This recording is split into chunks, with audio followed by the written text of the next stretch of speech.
Hey guys, welcome back. Okay, so in the last video we took a look at how the BeatStep could control the drum machine,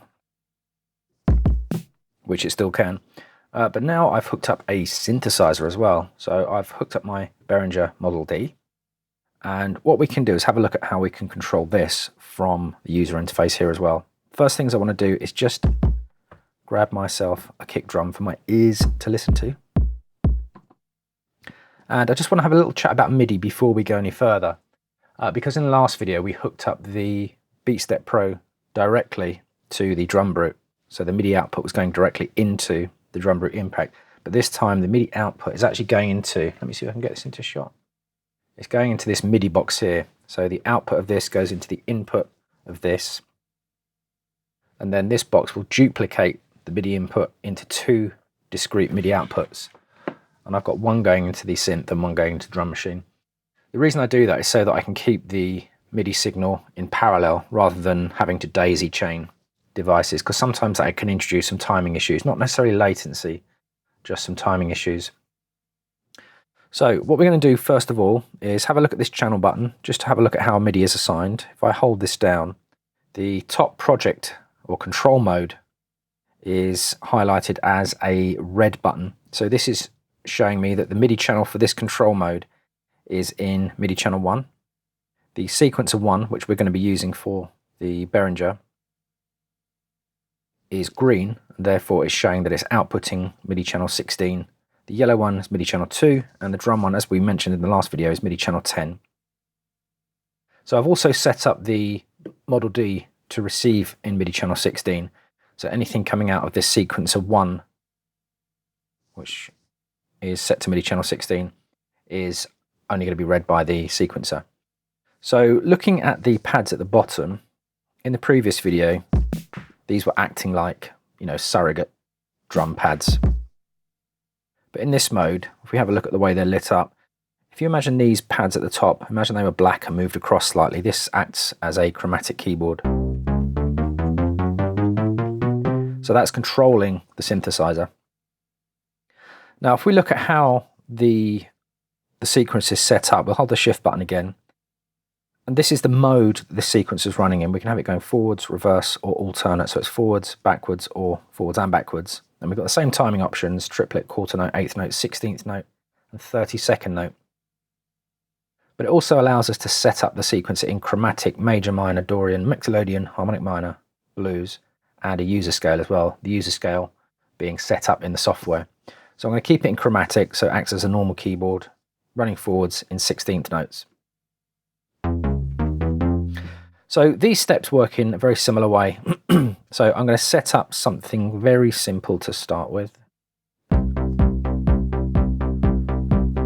Now in the drum mode, we've got the knobs can either be assigned to timing, shift, velocity, or gate. In this mode they can be assigned to pitch as well. So let's come over to step 5. This little display here tells me which note that particular step is outputting as. So I'm going to have step 5 as D sharp 3. So the first two steps, 1 and 3, are outputting the note C3. Excuse me. So let's have a listen to this. So step 5 is going up a minor third. And then note, or step 13. Let's try that. That's all right.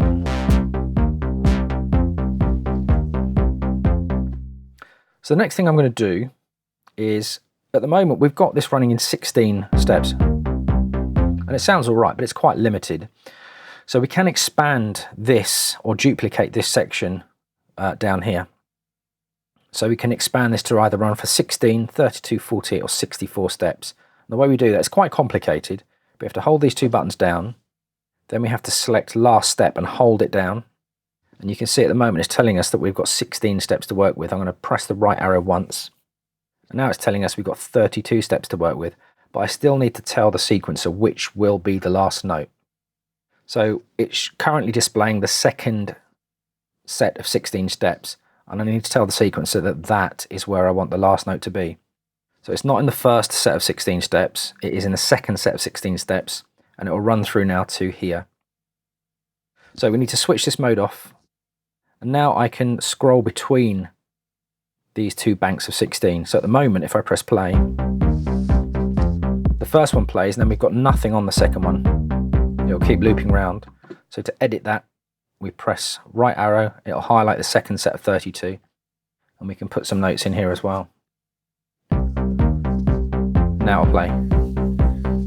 So all I've done is I've entered in the standard notes, which they all come up as C3 at the moment. So let's do something at the end here. So step 13, I'll bring down to A sharp 2, step 15.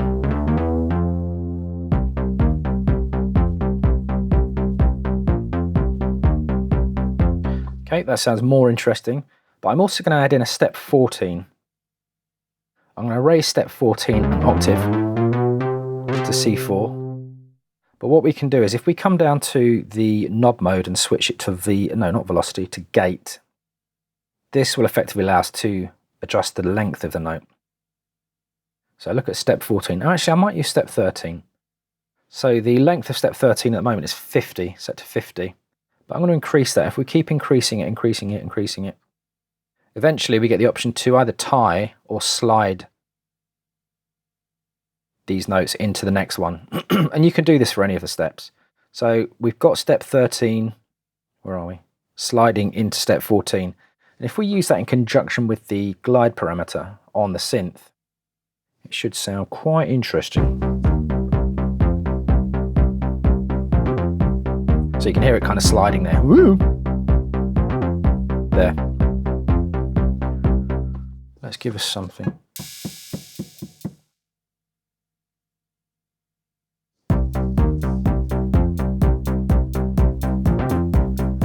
So we've got this set up now. It's a fairly simple sequence, but you can see the kind of thing we can be doing with this.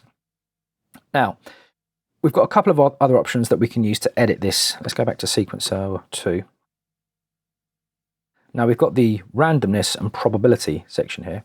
So what this will do, the randomness will instruct the sequencer how much randomness we want assigned to a particular step. And the randomness can be pitch, or it can be it might be velocity, but this one isn't velocity sensitive in particular. Or it can also add or subtract steps. So it will add steps where you don't have them and subtract them where you do, possibly.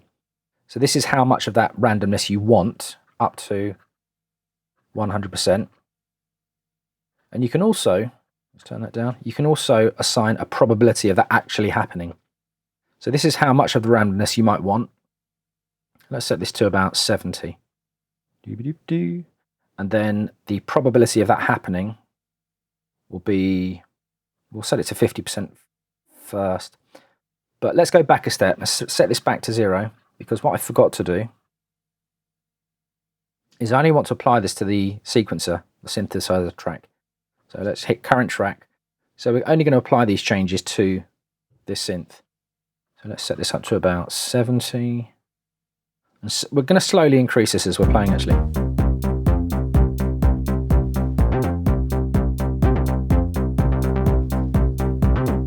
So you can hear it's starting to randomize the sequence that we already put in manually.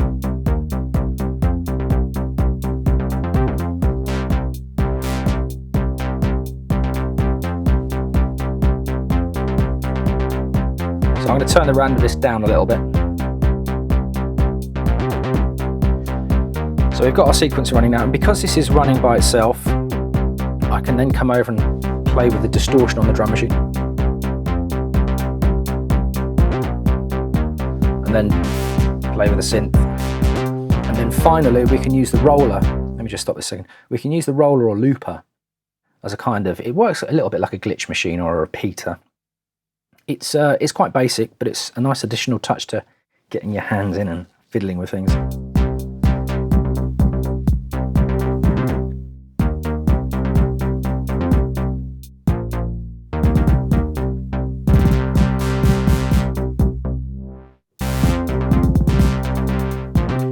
So yeah, it's something I probably wouldn't use it that much, but just as, you know, the end of a, oh, we got stuck. We got a stuck note here. There. Okay, if you ever get a stuck note like that, just tap the stop button. I think it's 2 or 3 times and it will stop the note. Sometimes you get MIDI loops. So where were we? Okay, so we can use this roller or looper as an additional glitch effect, but it's useful for that live performance feel where you're trying to add, and maybe add that at the end of a, you know, like if you've got a 16 bar section, you'd use this to highlight one section to the next. So the next thing we're going to do is we're going to come down to sequencer 2, and if I press, we've got something mysterious going on there, but where's the synth? Now, an additional feature is that we can have the BeatStep connected to the computer, obviously with a USB cable. And if I come into Ableton Live, I've got Ana 2 set up with a basic pad sound. Now, if we remind ourselves, a sequencer 2 is set up, the yellow one, on MIDI channel 2. And looking at the channel inside Ableton Live, the Ana 2 specific channel is also set up to receive MIDI from MIDI channel 2. So when I use this, it actually works like a MIDI controller of sorts. So we can now press play on here, play with our synths, play with our drum machine, and play something Ableton Live at the same time.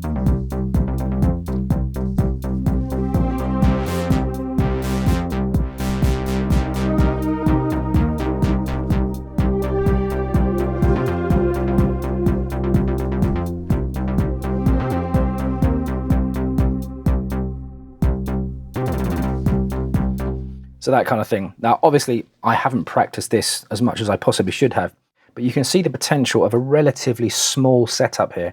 You're already starting to get your hands moving, and the whole point of this is that you get some hands-on control in your composition.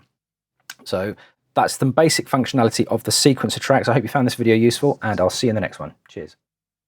Okay, so that was the BeatStep Pro. Something else to consider is that with the options for clock out, you can actually use the drum brew, or most drum machines will have their own sequencer, for example. So you're not limited to just the 2 or 3 devices that you can control directly. You can integrate other synths and drum machines with their own onboard sequencers and have, I mean, theoretically, there's no limit, but you know, realistically, you can have 6, 7 or 8 devices all being run and clocked from the BeatStep. So they're not expensive either. This is a bit of a bargain, so try it out.